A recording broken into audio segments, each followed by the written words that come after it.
now put up to 1080p, 60 frames per second.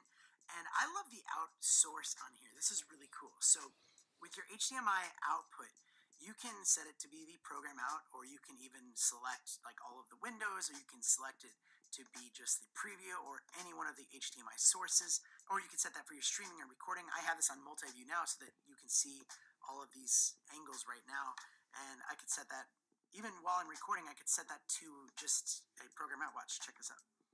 So I could set this to program out. And so now you're just going to see the program out. When you get to your SRC selection here, this is where you can get to your auxiliary, and you can change it to go to your webcam. So now I can use the webcam as a source instead of your auxiliary, your SD card with the video files. So if you didn't want those video files and you wanted to use that webcam as a source, that's how you do it. And yeah, that's basically it. And the whole thing comes in around $900 US, and that might be a lot to the average person, but really, if you have professional shoots, if you want to impress clients, you take this thing out, instead of having wires everywhere, you're ready to go within like 5 minutes. They're going to be impressed, and it's just going to make your life a lot easier and just more efficient. So kudos to you, OC, and also, if anybody's still watching at this point, thank you so much for being here.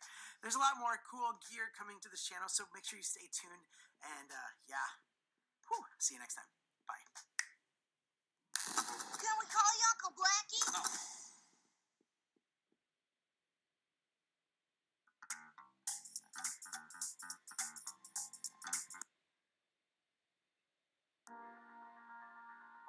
Growing a business is hard.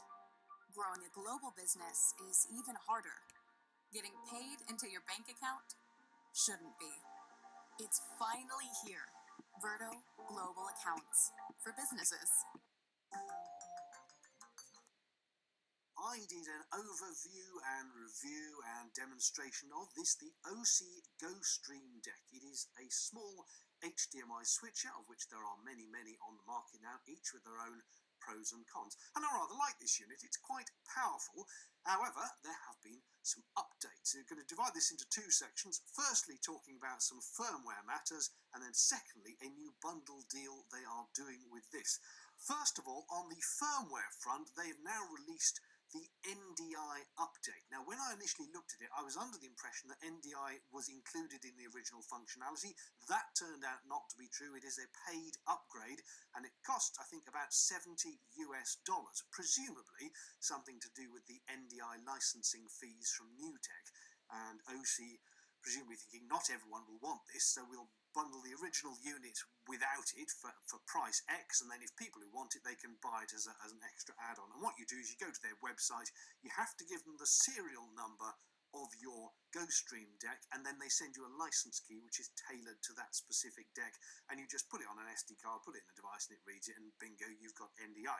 However, it is worth noting, because I got the license key off OC and went to test it, it is NDI HX, not bog standard NDI. And the reason this came up was because I've got iPhone, iPad and a Mac, and the free NDI tools that you can download, because there are some apps on the App Store to give you test patterns over NDI, things like that. They are working with what seems to be bog standard NDI, but it's NDI HX you need to work with the version in the GoStream deck. So although the GoStream saw my iPhone as an NDI device, it wouldn't actually accept any of the images from it, because it wasn't NDI HX. And I'd have to pay money to get NDI HX. Even on the Mac laptop, the tools that NewTek provide don't include anything to do with NDI HX, just ordinary NDI. So I did not know, I don't know a lot about NDI. There is this distinction between boring old NDI and NDI HX, and it's the HX flavour that this supports, so just be aware of that. So that's one upgrade. The second thing they've just released is some new firmware for the GoStream deck, version 2.0.1, I think. They were previously on 1.05, so it's quite a jump up, and they've done various bug fixes, but they've also done some upgrades to the actual functionality and some little tweaks as well. For example, some of the defaults have changed. It used to be that on the multi-view screen, preview was on the right and program was on the left. Now you could change it in the settings, but they were that way around to start with, which is unlike every other HDMI switch ever, which has preview on the left and program on the right. Well, now they've made the default, the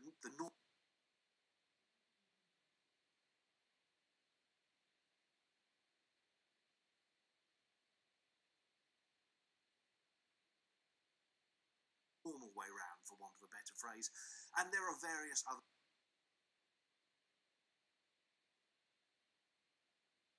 issues as well. It's ever so easy to update. You download the firmware from the OC website. It comes as a zip file. Extract the zip, put the .bin and the MD5 onto an SD card, put the SD card into the GoStream deck and switch it on. And the light flashing, and it is generally updating its software.